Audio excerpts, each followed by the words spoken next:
Bonjour, dans cette vidéo on va continuer notre travail et on va modifier la macro qu'on a enregistrée.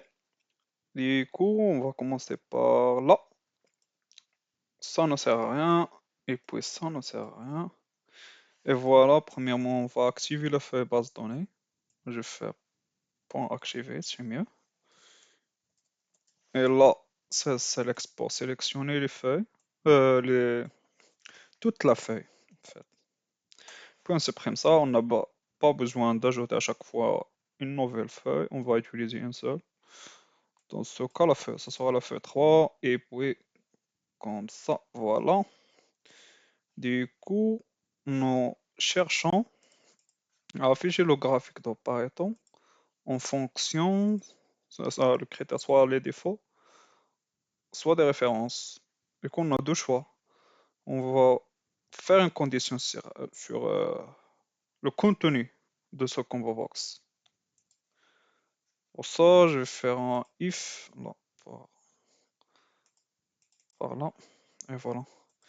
Je vais mettre if mes.combo box 1 value doit être en premier lieu différent de rien. Du coup, l'utilisateur doit choisir une chose, un choix, soit défaut, soit référence. Et puis, on va mettre un autre if si l'utilisateur choisit défaut ou bien référence. Combo box. Du coup, j'ai pas besoin de ça. C'est pas grave. Je vais pas le mettre. Du coup, ça change. Du coup, pour cette partie-là, with access pivot table, table croisée dynamique 1, ça sera toujours le 1, puisqu'on a fixé tout. Et point pivot field, c'est ici il y a défaut, mais non. Mais dans notre cas, soit il y a défaut, soit référence. Du coup, je vais mettre ici le mi.combo box, combo box 1, point value. Cette valeur, soit elle est égale défaut, soit elle est égale fait référence. Parce qu'on n'a que deux choix. Oui, et là aussi, je vais mettre mes.combo box 1, box 1, point value. Voilà. Et voilà, ça c'est OK. Consulter des câbles défectueux. OK. Et voilà ici, pour copier les données, pour copier, comme on a vu dans la vidéo précédente, pour copier ça et le mettre ici, je vais sélectionner ce rond-là, cette zone-là. Du coup, cette zone elle est variable, parce qu'on n'a pas le même nombre de lignes. Ça peut être supérieur à ça, soit il est inférieur. Du coup, pour cela, on va compter le nombre de lignes non vides pour savoir la dernière ligne non vide. Et on peut sélectionner ce rond à partir de la ligne 3 jusqu'à la dernière ligne non vide. Et pour cela, je vais utiliser le code pour calculer le nombre de lignes non vides. Je vais le mettre ici. Voilà.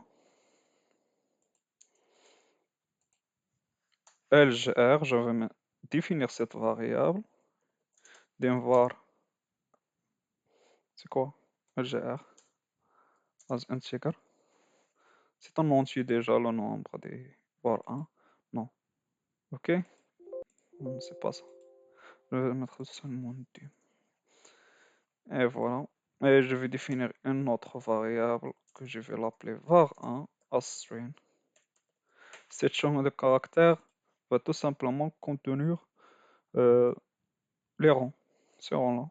Et pour cela, après ça, ça doit être ici la feuille 3. Parce qu'on va calculer dans la feuille 3. Où elle est? Voilà la feuille 3. Un petit copier, CTRL-C. Et je vais la mettre là. Je vais changer l'indice de la colonne à la première. Et voilà. Et puis ici, je vais mettre var1. Var1 égale. Et je vais mettre là-dedans cette valeur.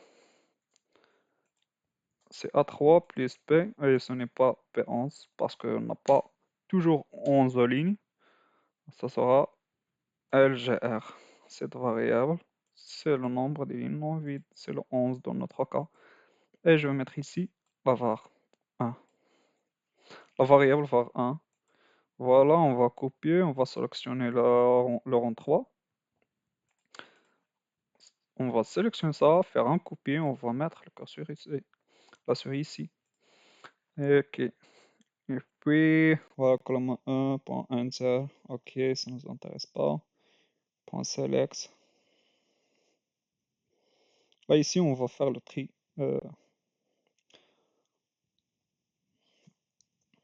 Du coup, je vais mettre var 1 égale t3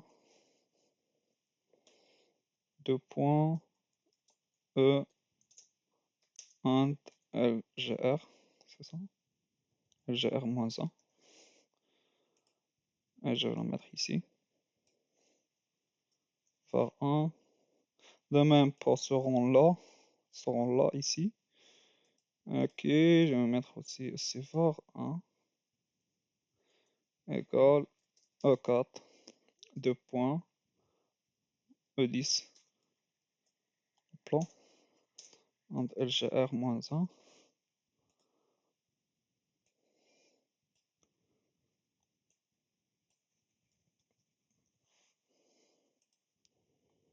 Voilà. Et puis là aussi,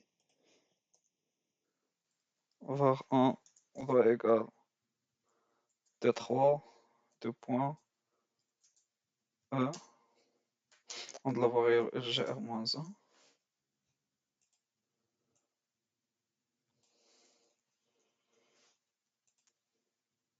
Point save. Ok. Et puis là, on va calculer le pourcentage. Dès qu'on va créer une boucle for pour calculer le pourcentage, et on va supprimer ça. Voilà, supprimer. On va supprimer aussi ça, ça ne sert à rien. Ça, je pense que c'est important. Voilà, je vais mettre un 0, 2 0 après la virgule. Ça, ce n'est pas important. Parce que tout simplement, dans cette ligne-là, on va écrire ici un pourcentage et là un pourcentage cumulé dans la ligne G3, dans la cellule G3 en fait. Et ici, on va créer une boucle for i égale à 3. Non, je pense. On commence le calcul à partir de la ligne 4. Et voilà. 4, ce L, GR, non, GR moins 1. De là jusqu'au là. Et cette ligne-là, c'est LGR moins 1. Et puis, je vais mettre ici 16, la ligne I, la colonne, je sais pas, la colonne des pourcentages, c'est F, c'est l'indice numéro 6, parce que c'est la première, A, c'est la première colonne, la deuxième, troisième, quatrième, cinquième, et F, c'est la sixième colonne. Du coup, je vais mettre ici 6.value, ça doit être égal à la valeur de la cellule dans la ligne I et la colonne 5 divisé par la dernière point value divisé par le total qui est toujours dans la ligne LGR,5. Voilà. Et puis on va calculer le pourcentage cumulé. Pour ça, je vais mettre un if des conditions parce que dans la première valeur, le pourcentage cumulé, c'est égal au pourcentage. Et puis on calcule le cumul, c'est la somme, ça, plus ça. Du coup, le premier, c'est un cas particulier. C'est pour ça que je vais mettre la condition pour traiter ce cas. C'est la première valeur. If i est égal à 4, then 16 i, la colonne 7 pour les pourcentages cumulés, value égale 16 i,6 point value.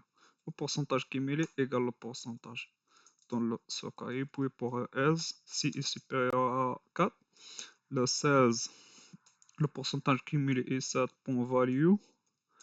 Ça sera égal le 16 i7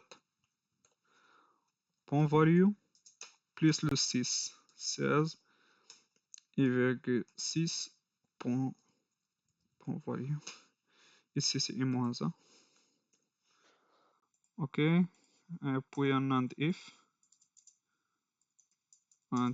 et un next if.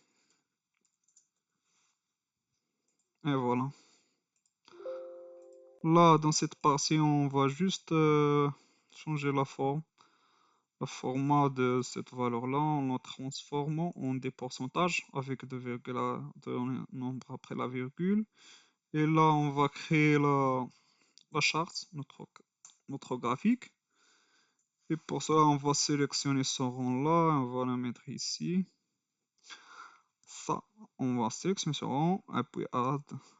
OK, data source, c'est ça. Du coup, on va mettre ça dans une variable. Et voilà. Copier. Et je vais le mettre dans la var 1. Ici, var 1, c'est égal. Ça, mais ici, on a le nombre de lignes encore variable. C'est pour ça le 10 n'est pas fixe. Ça soit égal la variable sgr-1. Et là aussi, ça sera égal la variable sgr-1. And sgr-1. Et voilà, ici, on va écrire var 1 tout simplement.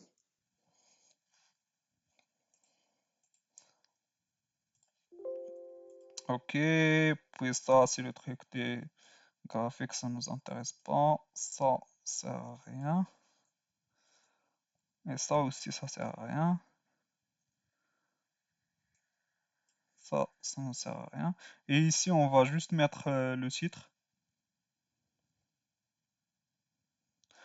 Du coup, on n'a pas besoin de cette ligne, on a besoin de cette ligne. Active chart, chart title, on va changer le titre, on va écrire Pareto. On va mettre ici, c'est mi.combobox.value, parce que soit il y a un Pareto de référence, soit un Pareto de défaut. Combobox 1.value. Et voilà, je sais pas, ça ne sert à rien. Just. Ça, c'est pour le style. Peu importe. Ce n'est pas important. Si vous voulez travailler sur le style, vous pouvez essayer. Juste pour utiliser un enregistrement d'une macro et ça marche. Ça marchera. Ok, ça m'intéresse pas et ça aussi m'intéresse pas. Et puis on va mettre un nails. C'est la première. C'est ici la if. C'est l'utilisateur fait un choix, soit un défaut, soit une réponse. Du coup, la valeur des combo box ça sera différente du vide.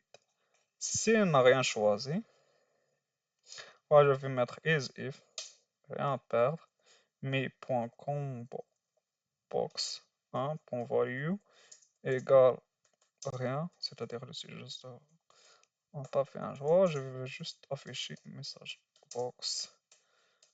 Veuillez choisir un critère. Un point d'exclamation. Et ici, je vais mettre NAND if. Du coup, j'espère que je n'ai pas fait une erreur. Pour ça, je vais faire une petite révision du coup des codes du DB à la fin. Ok, on va activer la feuille base de données, puis select, puis si ça marche pas, le tableau croisé dynamique de manière automatique, vous pouvez changer ça, la version. Parce que pour les packs Office 2010, je pense jusque 2013, ça marche pas la version 5. Du coup, vous devez mettre ici la version 14 au lieu de 15. Et puis, on va activer le feuille numéro 3. Et puis ici, le mi.combobox.value. Je vais le convertir en string. C'est str. Just in case. Et puis, c'est là, nombre. OK. Ça, c'est OK. Ça, on va faire la somme. C'est str. Du coup, cette partie, ça marche. Là, on calcule le nombre de lignes non vides de la feuille 3. Passer de la colonne 1. Et là, on va juste faire les trucs des ronds. On change les ronds partout. Ok, là, c'est var 1. Là, c'est var 1. Ok. Là, ça n'est pas important. Là, on calcule les pourcentages cumulés. Là, on change. Là, j'ai oublié cette partie-là. Var 1, c'est égal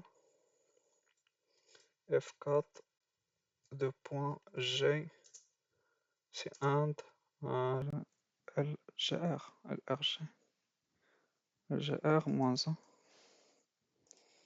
Et je vais la mettre ici. Voilà. Et voilà. Ce truc-là, ça ne sert à rien du tout. Pratiquement rien du tout. Je vais faire un CTRL Z. Et je vais mettre en commentaire. Là, je fais ça dans une chaîne de caractères. Mettre ici le rond. Et truc. Et voilà. C'est str.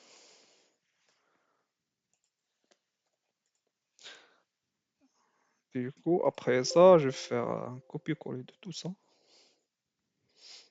CTRL C, je vais la mettre là-dedans. J'ai déjà travaillé ça, mais je vais refaire supprimer. Et voilà. On va essayer ça tout de suite.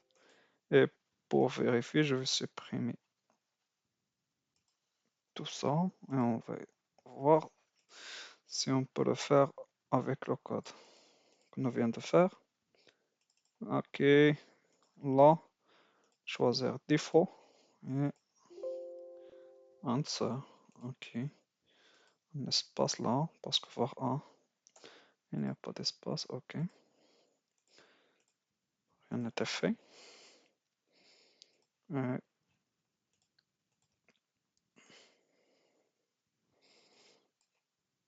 Ok. Voilà notre graphique. Si vous voulez,